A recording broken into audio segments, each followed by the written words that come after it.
மே 4ஆம் தேதி தமிழக தேர்தல் முடிவுகள் வெளியாகி இருக்கிற நிலைமையில் 108 இடங்களை கைப்பற்றி தமிழக வெற்றிக் கழகம் பெரும்பான்மை கொண்ட கட்சியாக இருந்து கொண்டிருக்கிறது.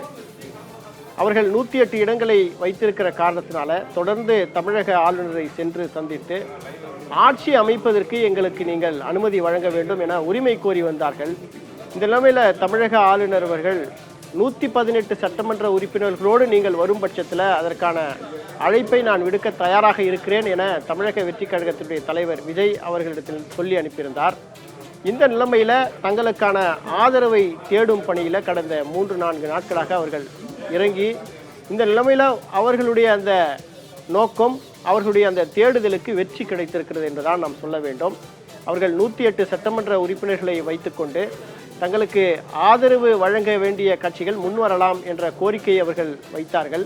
அது மட்டுமல்ல, யாருக்கெல்லாம் எந்தெந்த இயக்கங்களோடெல்லாம் தாங்கள் கூட்டணி அமைக்க முடியும், எந்த இயக்கங்கள்லாம் தமக்கு தங்களுக்கு ஆதரவு வழங்க முடியும் என்பதை கணித்து அவர்கள் முதலில் காங்கிரஸ் கட்சிக்கு அழைப்பு விடுத்தார்கள். அதன் பிறகாக 2 கம்யூனிஸ்ட் இயக்கங்களுக்கும் அழைப்பு விடுத்திருந்தார்கள். அதே போல விடுதலை சிறுத்தைகள் கட்சிக்கும் அவர்கள் கோரிக்கையை வைத்திருந்தார்கள். நீங்கள் எல்லாம் முன் வந்து எங்களுக்கு ஆதரவு வழங்கும் பட்சத்தில் நாங்கள் ஆட்சி அமைக்க முடியும். எனவே தமிழகத்தினுடைய மக்கள் வழங்கி இருக்கிற இந்த தீர்ப்பை வலுப்படுத்தும் வகையில் காங்கிரஸ் இயக்கமும் கம்யூனிஸ்ட் இயக்கங்களும் விடுதலை சிறுத்தைகளும் முன் வந்து தங்களது சட்டமன்ற உறுப்பினருடைய ஆதரவை எங்களுக்கு வழங்க வேண்டும் என தமிழக வெற்றி கழகத்தினுடைய தலைவர் விஜய் அவர்கள் தொலைபேசி வாயிலாகவும் அது மட்டுமல்ல குறுஞ்செய்தி மற்றும் மெயில் மூலமாகவும் இந்த கட்சிகளுக்கெல்லாம் கோரிக்கை வைத்திருந்தார். அது மட்டுமல்ல 2ஆம் கட்ட தலைவர்களையும் அந்த கட்சி தலைமை அலுவலர்களுக்கு அனுப்பி அந்த கட்சி தலைவர்களை நேரடியாக சந்தித்து அவர் கோரிக்கை வைத்திருந்த நிலைமையில்தான் காங்கிரஸ் இயக்கம் கடந்த 2 நாட்களுக்கு முன்பாகவே சென்று தமிழக வெற்றி கழகத்திற்கு தங்களது ஆதரவை வழங்கியிருந்தார்கள். தமிழக வெற்றி கழகம் 108 சட்டமன்ற உறுப்பினர்களை வைத்திருக்கிறது. அவர்கள் ஆட்சி அமைப்பதற்கு 118 சட்டமன்ற உறுப்பினருடைய எண்ணிக்கை தேவைப்படுகிறது. அப்படி என்றால் கூடுதலாக 10 சட்டமன்ற உறுப்பினருடைய எண்ணிக்கை தேவைப்படுகிறது. திருச்சி கிழக்குவில் விஜய் அவர்கள் ராஜினாமா செய்யும் பட்சத்தில் அந்த இடமும் காலியானதாக அறிவிக்கப்படும். அப்படி என்றால் கூடுதலாக ஒரு சட்டமன்ற உறுப்பினர் பதவி தேவைப்படுகிறது. எனவே கூடுதலாக 11 முதல் 12 சட்டமன்ற உறுப்பினர்களுடைய ஆதரவு அவர்களுக்கு தேவைப்படுகிறது என்ற காரணத்தால் கம்யூனிஸ்ட் மற்றும் காங்கிரஸ் விடுதலை சிறுத்தைகள் கட்சிகளிடத்தில் தொடர்ந்து கோரிக்கை வைத்து வந்த நிலைமையில்தான் காங்கிரஸ் கட்சி 5 சட்டமன்ற உறுப்பினர்களும் கம்யூனிஸ்ட் தங்களிடத்தில் இருக்கிற 2 என மொத்தம் 4 சட்டமன்ற உறுப்பினர்களுடைய ஆதரவை வழங்கியிருக்கிறார்கள். இதன் காரணமாக தற்போது தாவேகாவினுடைய சட்டமன்ற உறுப்பினருடைய பலம் 116 என்ற எண்ணிக்கையை அடைந்திருக்கிறது. இந்த நிலைமையில் தொடர்ந்து தாவேகாவுடைய தலைமை அலுவலகத்தில் உற்சாகம் கரை புரண்டு ஓடுகிறது. இன்றோ அல்லது நாளையோ அந்த தேர்தல் முடிவு 118 என்ற பலத்தை தமிழக வெற்றி கழகம் எட்டுவதற்கு வாய்ப்பு இருக்கிறது. இன்னும் ஒரு சில நாட்களில் தமிழக வெற்றி கழகம் ஆட்சியை கைப்பற்றும். அந்த கட்சியினுடைய தலைவர் விஜய் அவர்கள் முதல்வராக பொறுப்பேற்பதற்கு வாய்ப்பு இருக்கிறது என்ற சூழல் உருவாகி இருக்கிறது. இந்த நிலைமையில் கம்யூனிஸ்ட் அலுவலகத்தில் பாலன் இல்லத்தில் நமது செய்தியாளர் நித்யானந்தன் இருக்கிறார். 2 கம்யூனிஸ்ட் இயக்கங்களும் முன்வந்து 4 சட்டமன்ற உறுப்பினருடைய ஆதரவை வழங்கியிருக்கிறார்கள். இந்திய கம்யூனிஸ்ட் 2 சட்டமன்ற உறுப்பினர், மார்க்சிஸ்ட் கம்யூனிஸ்ட் 2 சட்டமன்ற உறுப்பினர் என ஆதரவை வழங்கியிருக்கிறார்கள். இன்னும் 2 சட்டமன்ற உறுப்பினருடைய எண்ணிக்கை தேவைப்படுகிறது. அதை விடுதலை சிறுத்தைகள் தருவார்கள் என்ற எதிர்பார்ப்பு மேலோங்கி இருக்கிறது. இந்த நிலைமையில் பாலன் நிலத்தில் கம்யூனிஸ்ட் கட்சியினுடைய அலுவலகத்தில் நமது செய்தியாளர் நித்யானந்தன் இருக்கிறார். இடத்தில் நாம் பேசலாம். வணக்கம் நித்யானந்தன். கடந்த 2-3 நாட்களாக தொடர்ந்து நீங்கள் கம்யூனிஸ்ட் இயக்கங்களுடைய நடவடிக்கைகளை ஃபாலோ செய்து கொண்டிருக்கிறீர்கள். இந்த நிலைமையில் இந்திய கம்யூனிஸ்ட் கட்சியும் மார்க்சிஸ்ட் கம்யூனிஸ்ட் கட்சியும் தங்களது சட்டமன்ற உறுப்பினர்களுடைய ஆதரவை தாவேகாவுக்கு வழங்கி இருக்கிறார்கள். இதை நீங்கள் எப்படி பார்க்குறீங்க? அங்கே நிலைமை என்னவாக இருக்கிறது? அது மட்டுமல்ல, மினிமம் காமன் ப்ரோக்ராம், அதாவது குறைந்தபட்ச அந்த ஒப்பந்தத்தினுடைய அடிப்படையில் இந்த ஆதரவு வழங்கியிருப்பதாக சொல்லப்படுகிறது. அந்த குறைந்தபட்ச செயல் திட்டம் என்ன?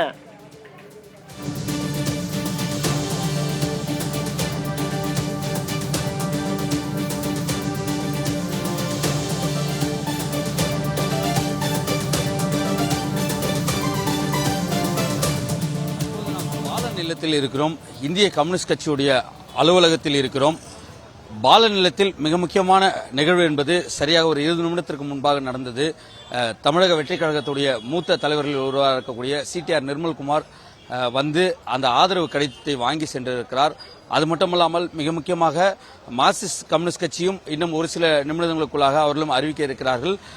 இந்திய கம்யூனிஸ்ட் கட்சி அறிவித்தது அன்அபிஷியலாக அறிவித்தது போல செய்தியாளர் சந்திப்பை இன்னும் சற்று நேரத்தில் வைக்க இருக்கிறார்கள். இது ஒரு புறம் இருக்கிறது. மறுபுறம் அதாவது இந்திய கம்யூனிஸ்ட் கட்சி, மார்க்சிஸ்ட் கம்யூனிஸ்ட் கட்சி, விடுதலை சிறுத்தைகள் மூன்றும் ஒன்றாக சேர்ந்து மார்க்சிஸ்ட் கம்யூனிஸ்ட் கட்சி அலுவலகத்தில் செய்தியாளர் சந்திக்க இருக்கிறார்கள். இது ஒரு புறம் இருக்க, தமிழக ஆளுநரை சந்திக்க விஜய் நேரம் கேட்டிருக்கிறார். ஒருபுறம் இது இருக்க, நாம் நேரலையில் அந்த காட்சிகளை பார்க்கலாம். நம்முடைய ஒளிப்பதிவாளர் காண்பார்.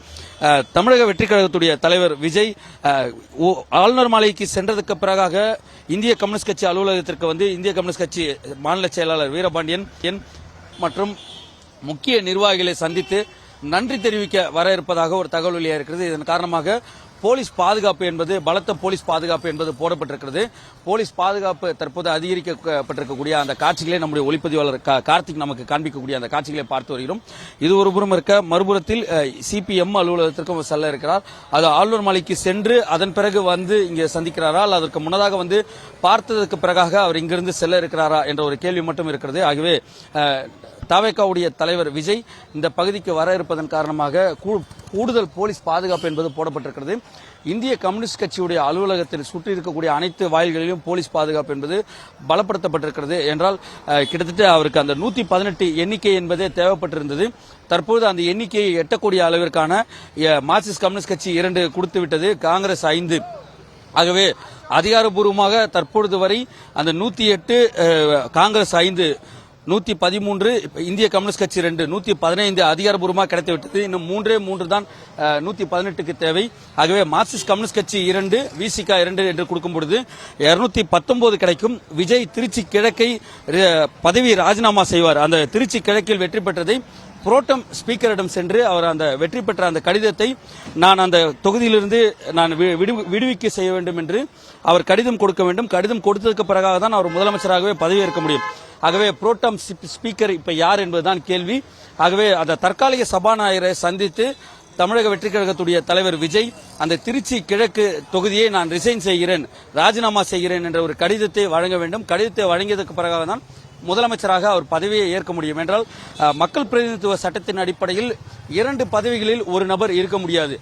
ஒரே நேரத்தில் 2 துறைகளில் ஒரு அரசு அதிகாரி வேலை செய்ய முடியாது, 2 சம்பளங்களை வாங்க முடியாது என்பது போல 2 பெரம்பூரிலும் சட்டமன்ற உறுப்பினர் விஜய், திருச்சி கிழக்கிலும் சட்டமன்ற உறுப்பினர் விஜய் என்று இருக்க முடியாது. திருச்சி கிழக்கை ரிசைன் செய்துவிட்டு அதன் பிறகுதான் அவர் முதலமைச்சராகவே பதவியேற்க முடியும். ஆகவே புரோட்டம் ஸ்பீக்கரை சந்தித்து அந்த கடிதத்தை, ராஜினாமா கடிதத்தை கொடுக்க வேண்டும். கொடுத்ததுக்கு பிறகு அவர் முதலமைச்சராக பதவியேற்கக்கூடிய வாய்ப்பு இருக்கிறது.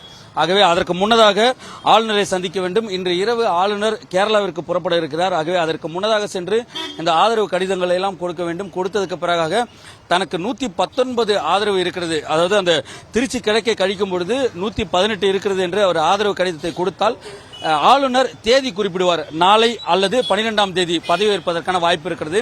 நேரு உள்விளையாட்டு அரங்கம் விடுதலை சிறுத்தைகள் கட்சியுடைய தலைவர் தொல் திருமாவளவன் செய்தியாளர்களை சந்தித்த போது என்ன கூறினார் என்றால், 2 கம்யூனிஸ்ட் இயக்கங்கள் இருக்கிறது, அவர்களோடு நாங்கள் தோழமையோடு இருந்து வருகிறோம். பல ஆண்டுகளாக அவர்களோடு சேர்ந்து தான் நாங்கள் அரசியல் முன்னெடுப்புகளை எடுத்து வருகிறோம்.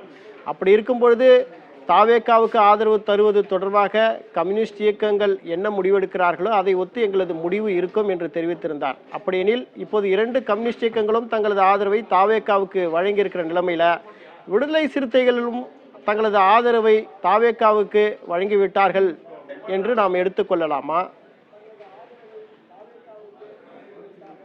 விஜய் வர இருக்கிறார்.